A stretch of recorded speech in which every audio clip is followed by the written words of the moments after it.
कमळी मालिकेच्या 13 ऑक्टोबरच्या भागात एक धमाकेदार वळण पाहायला मिळणार आहे. अन्नपूर्णा राजनला म्हणते, राजन आता मला आणि तुला दोघांनाही हे पटत चाललं आहे की कमळी ही तुझी आणि गौरीचीच मुलगी असावी. यावर राजन गप्प बसत नाही. तो म्हणतो, हो आई, मलाही तसंच वाटतंय. अन्नपूर्णा पुढे म्हणते, मग कमळीबद्दल अजून माहिती काढलीच पाहिजे. राजन म्हणतो, हो आई, मी लगेचच काहीतरी करतो. दरम्यान बंड्या मुंबईत कमळी आणि निंगीला भेटायला येतो. तो कमळीला सरूने पाठवलेले कपडे, खाऊ आणि वस्तू देतो. आणि इकडे दुसरीकडे कामिनी रागिणीशी कट रचते की आता आपल्याला ही शोध सुरू करायला हवा. आपण थेट कमळीच्या रूममध्ये जाऊ, तिच्या आईचा आणि आबा म्हणजेच सीतारामचा फोटो शोधायचा. जर तिथे गौरीचा फोटो सापडला तर सगळं स्पष्ट होईल.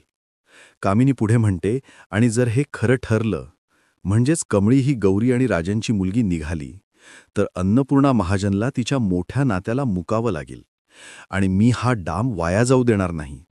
यानंतर कामिनी आणि रागिणी वेश बदलतात आणि थेट कमळीचा रूमकडे निघतात आणि इथेच हा प्रोमो संपतो.